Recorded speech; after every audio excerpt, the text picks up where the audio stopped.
Everything that we basically didn't take was destroyed. Airman First Class Cynthia Bean was just one of thousands of people impacted when Hurricane Michael devastated central northwest Florida, including Tyndall Air Force Base, October 10th, 2018. It was actually very emotional for me. Like on the way back from Tampa, where I was staying with my parents while I evacuated, I cried basically the whole way home. It was like a lot to take in, my house being destroyed, my work center, I wasn't sure what happened. I didn't know if I was going to PCS. It was very hard. While evacuated with her husband Patrick, the young airman was able to perform job duties off-site for several weeks, not knowing what to expect when she returned to the area. It's very heartbreaking to see all of these people that have still no houses and living in RVs, still going through the struggles. A year later, after having lived in several locations, our home is not yet inhabitable. Despite his family's home also taking a beating from Michael's 150-plus miles per hour winds, Air Force Civil Engineer Center Deputy Director Colonel Timothy Dodge continues to lead nearly 500 AFCEC Tyndall personnel daily. Job number one, once the storm passed, was accountability of our people,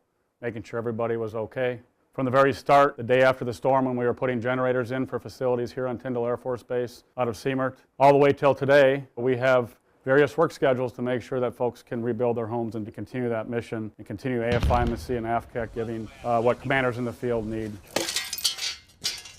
We were not in this building, thankfully, because it did sustain a lot of damage. As of early October 2018, Brian Stahl's office was in this building as the Deputy Base Civil Engineer for the 325th Fighter Wing. But on the 10th, he was a member of a small team of around 60 people who rode out the storm, along with Base Commander Colonel Brian Laidlaw in the Base Emergency Operations Center. I would compare it to being under rocket attack in a war zone in Afghanistan.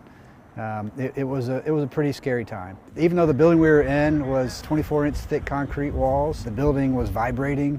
At one point there was an antenna tower that fell and ripped the roof membrane. And when that happened, we had water that came pouring into the second floor of the building where we were. And with some of the big gusts that you got, you could feel the pressure drops in your ears. Literally from within the eye of the storm, he now serves as the Deputy Director of the Tyndall Hurricane Michael Recovery Program Management Office, which is spearheading the rebuild. 5 years from now, 10 years from now, people are going to look back at this and go, wow, Tyndall is so much better now than it was before the storm.